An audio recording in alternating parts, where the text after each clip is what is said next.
Il y a 3 ans, Apple présente son nouvel iPhone. L'iPhone qui marque les 10 ans d'Apple. L'iPhone du futur. L'iPhone 10.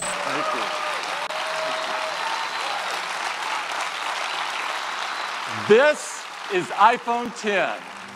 L'iPhone 10 est une innovation, il incarne modernité et élégance. Et c'est l'un des premiers téléphones qui va être gossé par la concurrence, qui en manque d'imagination et d'innovation fera la même chose un peu plus tard. L'iPhone 10 possède un magnifique écran OLED de 5,8 pouces, 2 caméras à l'arrière et un front, plus couramment appelé encoche. Et le problème est parti de là.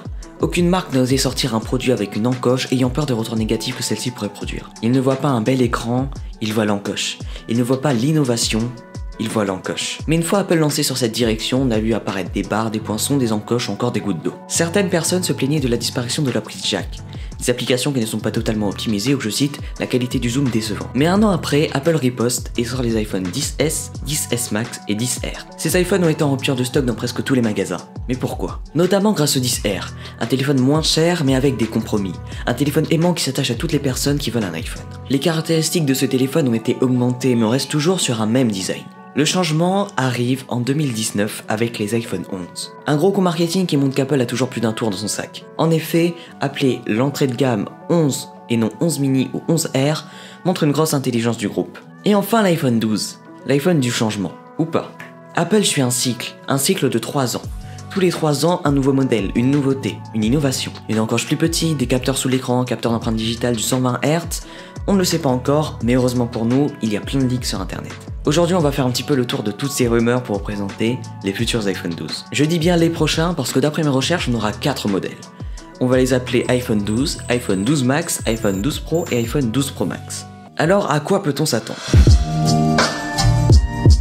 Apple n'adoptera sûrement pas les deux, ils prônent l'efficacité ainsi que la simplicité. Ils ne vont pas vous donner mille et une façons de déverrouiller votre téléphone, n'est-ce pas? Face ID est devenu habituel, une sorte d'automatisme. Vous avez juste à regarder votre écran pour que le téléphone se déverrouille. Touch ID quant à lui prévoit un capteur sous l'écran, ce qui serait certes un peu compliqué, donc la suppression de Face ID. Pour moi, je pense qu'ils garderont l'encoche, mais ils penseront à la réduire.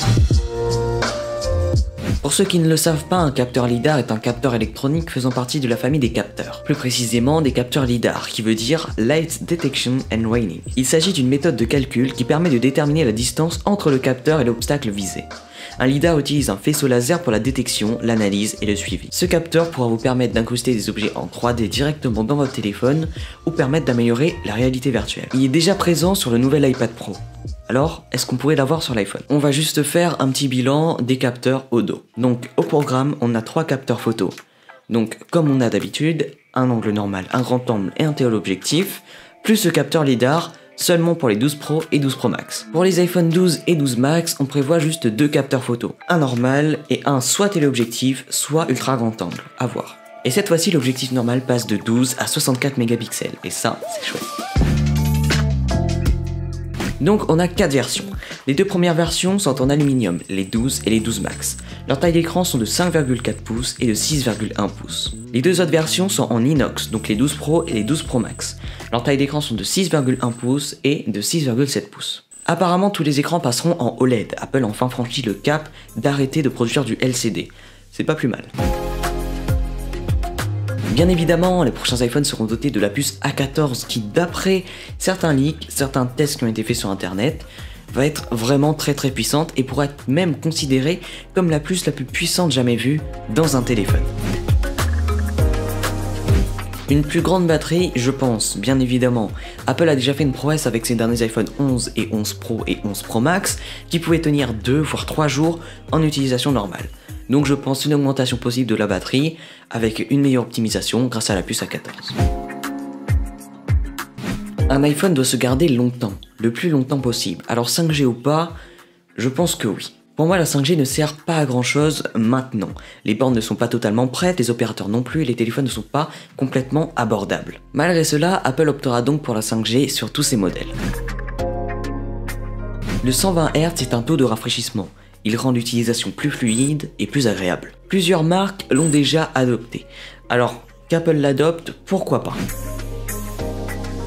En effet, on a quelques prix qui ont été dévoilés. Ça va se situer, je pense, aux alentours de ces prix-là, donc c'est important de les savoir. Pour l'iPhone 12, il sera annoncé à 709 €. L'iPhone 12 Max à 818 €. L'iPhone 12 Pro à 1091 € et enfin le 12 Pro Max à 1200 €. Ce qui donne quand même deux versions plutôt abordables avec des écrans OLED et de la 5G. Une puce A14 qui sera très puissante, donc vraiment j'attends de voir. Voilà à quoi on pourrait s'attendre pour les prochains iPhones.